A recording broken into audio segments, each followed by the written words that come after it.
નમસ્કાર મિત્રો, ફરી સ્વાગત કરું છું તમારું સાથવેમાં. મારું નામ છે મિલન મકવાના.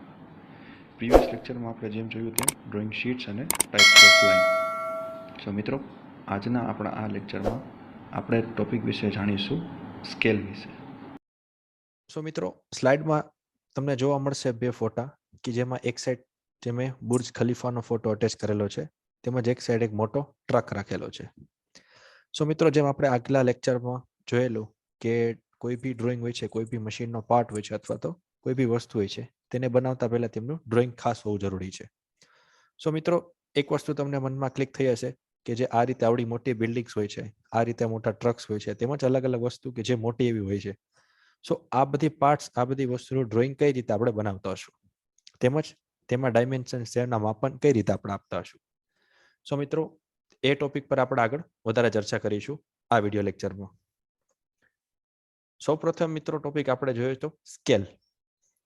તો સ્કેલ એક એવી વસ્તુ હોય છે કે કોઈ બી આપણે પાર્ટનું ડ્રોઈંગ હોય છે, તેમના માપનનું કઈ કઈ જગ્યાએથી તેમનું ડાયમેન્શન આપવામાં આવે છે, તેમજ સ્કેલનો યુઝ શું હોય છે.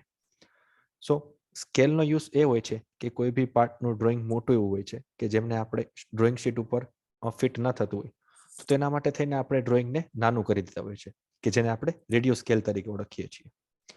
તેમ છતાં કોઈ બી એવો પાર્ટ હોય કે જે માઇક્રોનમાં તેમજ ખૂબ જ નાનું ડાયમેન્શન તેનું હોય છે માપ.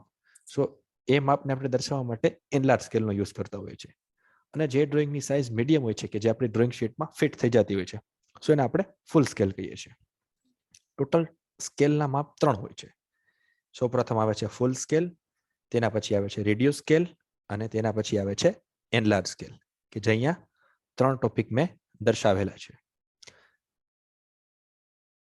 સો મિત્રો, આ ફોટોગ્રાફ્સમાં તમને ટોટલ 3 ફિગર દેખાશે કે જેમાંની વચ્ચેવાળી ફિગર એક ઓરિજિનલ ફિગર, કે જે આપણો ઓરિજિનલ પાર્ટ જે છે એ આ રીતે, કે જેને આપણે દર્શાવવો હોય તો આ રીતે દર્શાવી શકીએ. તેમજ એ જ ઓરિજિનલ ફિગરની એક્ઝેક્ટલી ડાબી બાજુ જોવા જશો તો એક એનલાર્જ ફિગર બતાવેલી છે. એ પાર્ટનો ડ્રોઈંગ સેમ જ છે, બટ તેમને જસ્ટ સાઇઝ વધારી દીધી છે કે જેને એનલાર્જ કહે છે. તેમજ એ જ ઓરિજિનલ ફિગરની એક્ઝેક્ટ જમણી બાજુ જોશો તો એક રિડ્યુસ ફિગર દર્શાવેલી છે. સો આ એક એ જ ડ્રોઈંગ છે, બટ એમને રિડ્યુસ કરેલું છે. સો આ એક જ ફિગરના આપણે 3 માપ જોઈ શકશું, જેમાં એક છે રિડ્યુસ ફિગર, ઓરિજિનલ ફિગર અને એનલાર્જ ફિગર.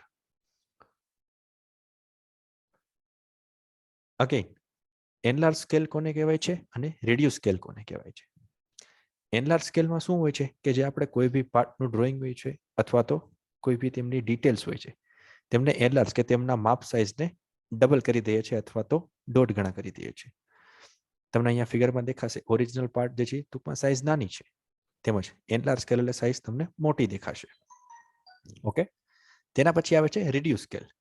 રેડિયો સ્કેલમાં શું હોય છે કે જે ઓરિજિનલ આપણું પાર્ટ જે અહીંયા તમને ઘોડો દેખાશે, એકચ્યુઅલીમાં 5 ફૂટ જેટલો ઊંચો હોય છે. તેને આપણે ડ્રોઈંગમાં દર્શાવવું હોય તો આપણે 5 I ઇન લખ્યું છે, દેટ મીન્સ કે 5 ઇંચ. સો એ આપણે ડ્રોઈંગને રિડ્યુસ કરેલું છે.